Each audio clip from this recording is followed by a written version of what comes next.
Assalamualaikum warahmatullahi wabarakatuh. Apa kabar teman-teman? Jumpa kembali dengan kami Dewani Duren teman-teman. Ya, hari ini hari Rabu tanggal 17 November tahun 2021. Dewani Duren lagi di kebun dan ingin berbagi kepada teman-teman. Teman-teman, awal November kemarin adalah awal musim hujan di tempat kami dengan intensitas yang cukup tinggi. Sampai hari ini pun suasana masih mendung. Nah, siapapun tahu bahwa air hujan itu banyak mengandung unsur nitrogen. Karena itu di musim-musim penghujan ini Dewani Duren berusaha untuk aplikasi pupuk yang kalau bisa nitrogennya nggak ada nggak apa-apa, ataupun kalaupun masih ya tetap bisa menggunakan yang kecil. Ya, nitrogen yang kecil teman-teman ya, tapi unsur fosfor sama kalium harus tetap teman-teman ya, hanya nitrogennya aja yang kita kurangi. Karena apa? Air hujan sudah banyak mengandung unsur nitrogen ya, tinggal kita pupuk fosfor sama kalium bukan kalsium teman-teman.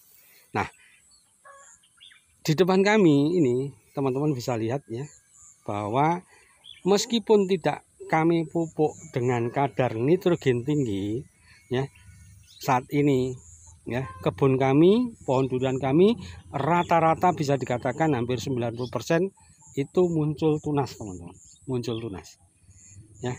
Teman-teman bisa lihat, nanti kita touring ya, kita keliling di kebun kami akan tunjukkan bahwa saat ini hampir bersamaan ya, itu pohon durian atau tanaman durian tempat kami itu bertunas. Nah, ini jenis si bawor. Ini juga bawor, ini juga ada bibit ya, bibitnya juga bertunas. Ini juga depan itu bawor teman-teman. Nah, itu juga bawor. Nah, teman-teman bisa lihat rata-rata bertunas. Nah, ini jenis musangking juga sedang bertunas, cukup bagus tunasnya teman-teman. Nah, di depan ini bibit sebagian ya, ada bibit, kemudian juga ada yang kita besarkan, itu juga muncul tunas. Ini teman-teman.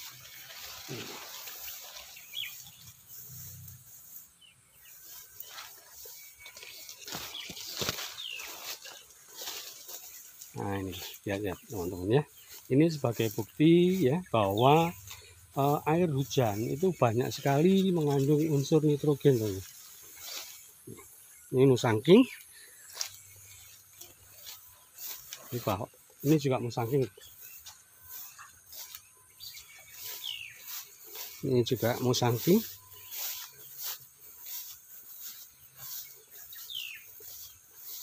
Nah, ini bibit bawor. Rata-rata bertunas. Nah, itu juga.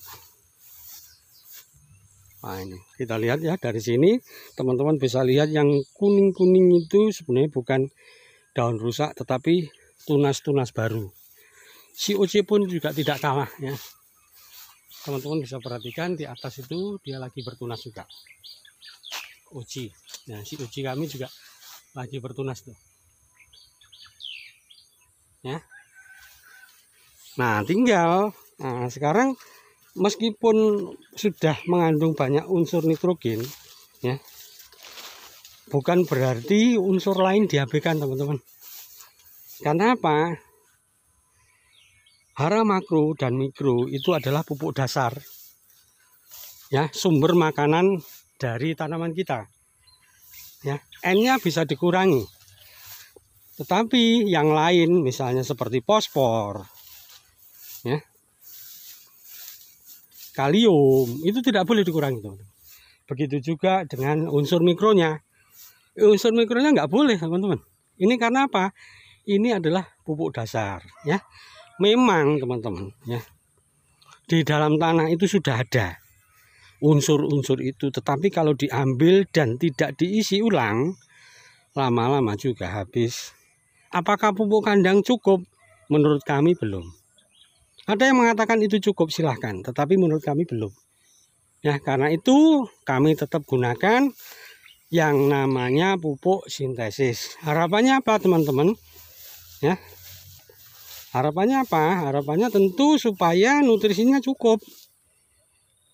Ya. Yang lain-lain misalnya kita aplikasi asam amino, kita aplikasi biostimulan ataupun yang lainnya, itu sifatnya seperti apa ya? Suplemen atau pemacu. Tetapi kalau yang dipacu tidak ada nutrisi yang disediakan, yang diserap, yang dimakan apa? Enggak ada. Karena itu sangat penting teman-teman tetap ya memberikan suplai ya unsur makro dan mikro. Nah, ini jenis montong ya, juga ini barusan bertunas ya. Barusan bertunas, ini jenis bawor ya. Nih. Lihat. Jadi yang kuning itu bukan daun yang apa ya? Daun yang tidak sehat, teman-teman. Daun yang kering bukan, tetapi adalah itu tunas baru. Jadi kalau kelihatan dari jauh itu kuning, menguning. Nah, ini montong kami juga sedang giat bertunas. Ini tunasnya kayak gini.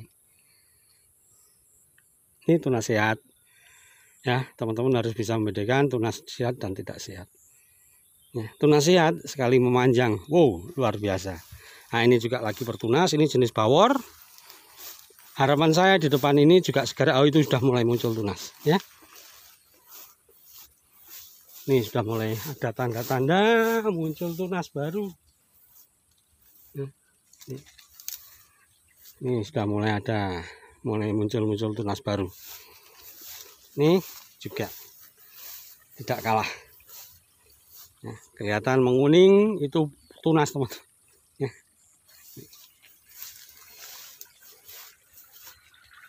Nah, sekali lagi teman-teman bahwa unsur air hujan itu banyak sekali mengandung unsur nitrogen.